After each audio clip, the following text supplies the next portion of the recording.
So when we meet Tom, Yeah. he has this new wife. Yeah, great life. Describe his relationship with his ex-wife, Rachel.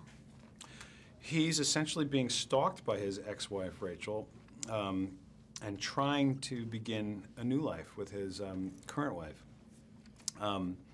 That being said, you know, he has mentally and physically abused his ex-wife prior, and basically done that horrible thing of gaslighting her and putting it on her.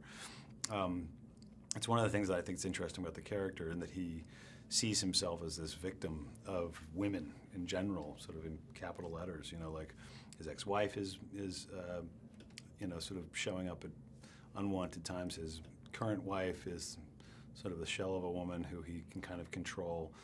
And obviously there's other relationships that he has. So what I find shocking about him is that he had so little moral compass, you know, or so little compassion for women in general. And I thought that was a very interesting character, you know, a guy who not only has no compassion for them, but also blames them for a lot of his problems. I mean, it's the craziest, most narcissistic character you can imagine, you know. So that was interesting to play.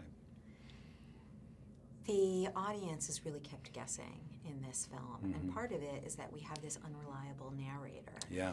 Talk about the way we view this story through Rachel's eyes. Well, it's threefold as well, because you have sort of two other narrators in a sense, and it's one of the things that I liked about the structure of the film, is that, you know, you're kind of getting three women's point of view, and the book as well.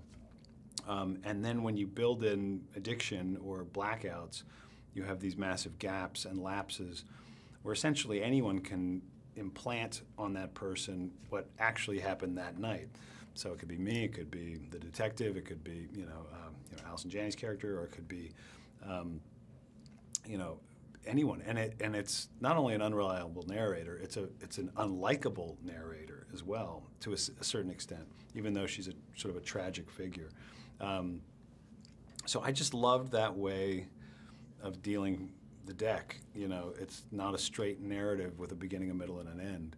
It's a narrative that goes to the middle, then hops back to the beginning, then hops way back to the beginning to when me and Emily's character were still married, then forward again.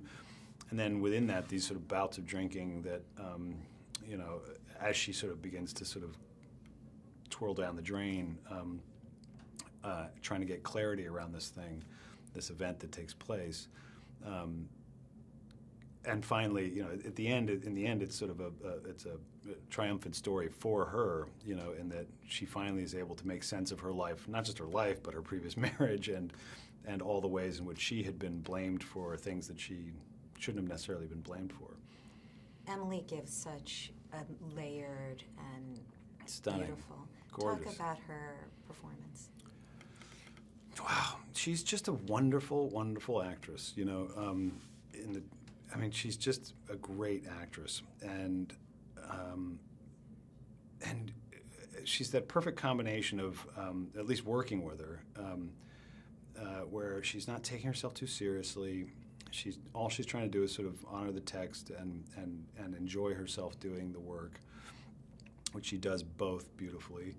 And I think when that happens, you get good performances. You know, I think it's when you start worrying about, or for actors or actresses, you know how you're coming off, or where your light is, or how you're looking. You know, like she always, in everything she does, she honors what it is. So whether it's a musical, she's like, I want to be able to sing really well in this, and I want to play the butcher's wife or whatever. If I'm playing this part, so, Edge of Tomorrow, I want to be a badass. I want to train and look good, strong, So she really just tries to serve the thing that she's doing. And I think whenever any actor does that, they end up being good, Thank you so much. Thank you. Take care.